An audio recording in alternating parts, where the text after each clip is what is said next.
Olá meus amigos, olá minhas amigas, sejam bem-vindos a mais um programa Prova Final. O programa Prova Final é uma parceria Rede LFG e TV Justiça. Meu nome é Renato Montan, sou professor de processo civil aqui da Rede e hoje nós vamos falar sobre processo e pressupostos processuais. Processo e pressupostos processuais é um tema pouquíssimo explorado nos bancos da faculdade e também não é muito versado nos livros de doutrina. Mas eles têm alta incidência em provas de concurso, exames de ordem e para a prática, até porque para você trabalhar com processo e pressupostos, você tem que enfrentar basicamente toda a estrutura do procedimento. Você já sabe, nosso programa é dividido em 3 blocos.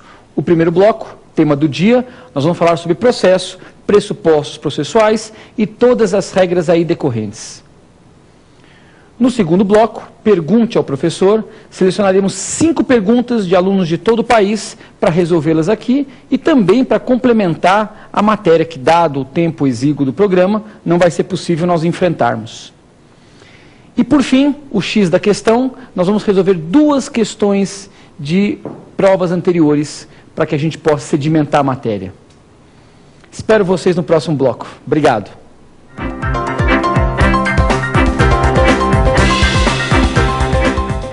Muito bem, meus amigos, processo e pressupostos processuais é nosso tema do dia.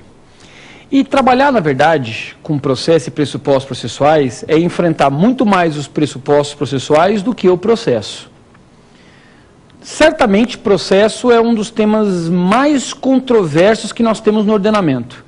Eu não conheço, basicamente, 2 ou 3 autores que possuam a mesma definição de processo. Mesmo aqueles que partem das mesmas premissas, mesmo esses autores que partem de premissas idênticas, eles mesmos possuem entendimento diverso sobre o que vem a ser processo. Eu tenho um posicionamento sobre o processo que eu entendo que seja a melhor definição para que a gente possa, pelo menos, entender o fenômeno. Processo é uma entidade complexa.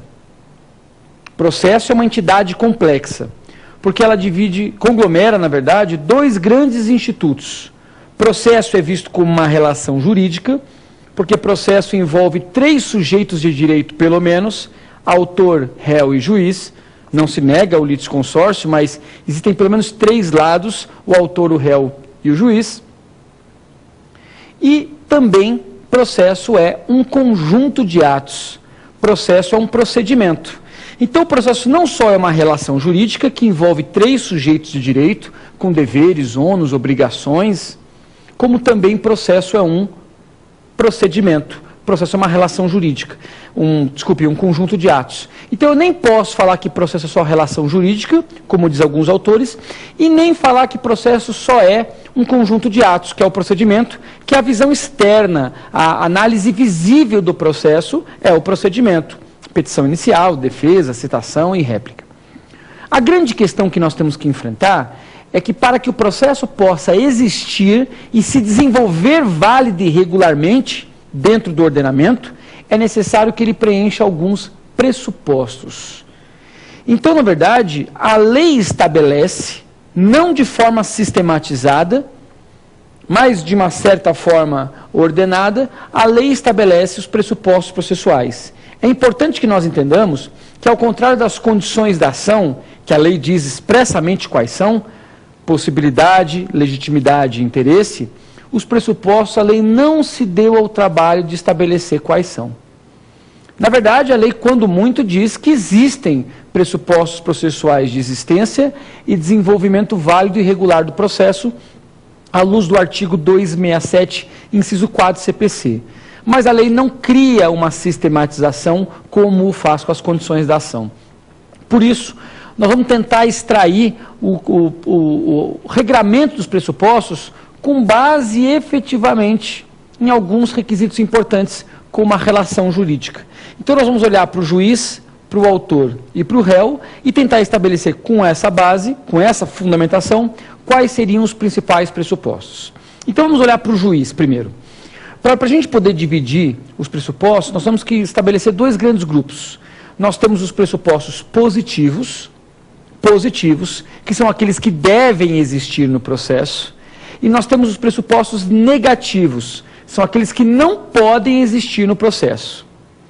Os pressupostos positivos, que devem existir, podem ser subdivididos em dois grupos. Nós temos os pressupostos que são mais graves, então, portanto, são pressupostos de existência.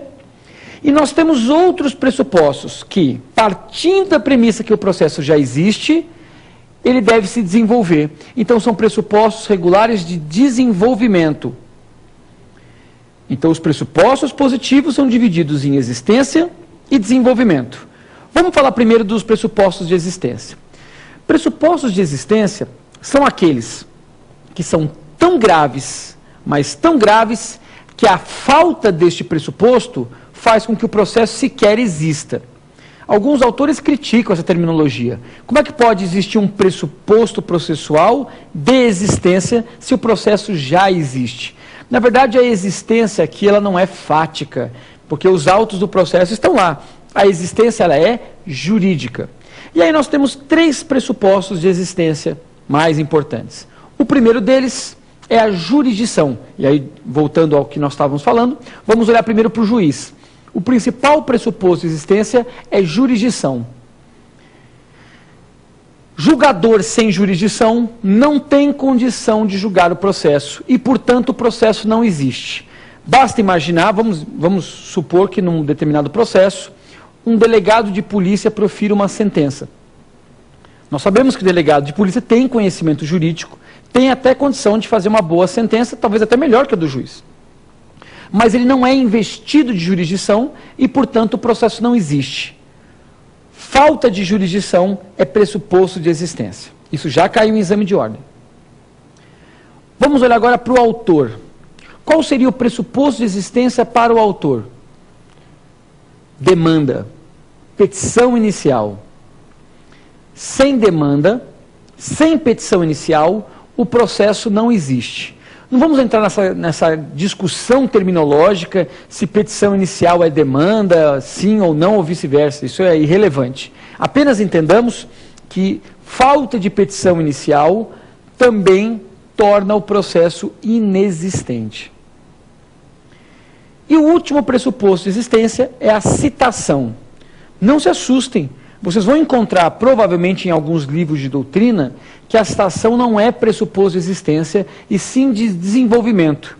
E há alguns autores que entendem que a citação sequer é pressuposto, como o professor Cândido Dinamarco.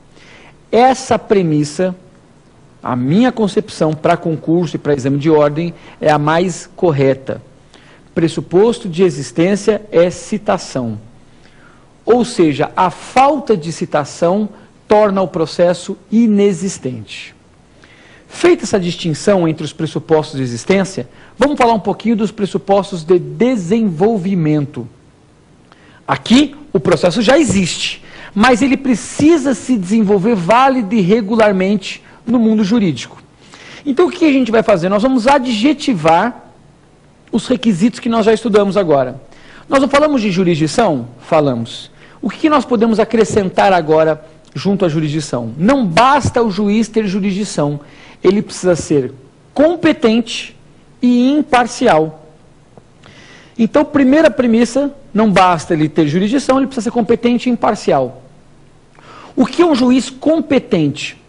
Na verdade, eu até falo de brincadeira que existem regras em processo que não se definem ontologicamente, elas se definem por exclusão. Então, não se fala juiz competente, se fala que o juiz não é incompetente. Juiz competente é aquele que a ação foi distribuída e aquele juiz, evidentemente, de acordo com as regras previstas em lei, tem aptidão para julgar aquela causa. A competência, na verdade, é o limite da jurisdição, é a distribuição aos órgãos judiciários de suas funções. E aí nós temos alguns critérios de competência, que não vêm ao caso agora, mas como competência material, funcional, territorial e valor da causa. Então, na verdade, o juiz tem que ser competente para julgar a causa, leia-se.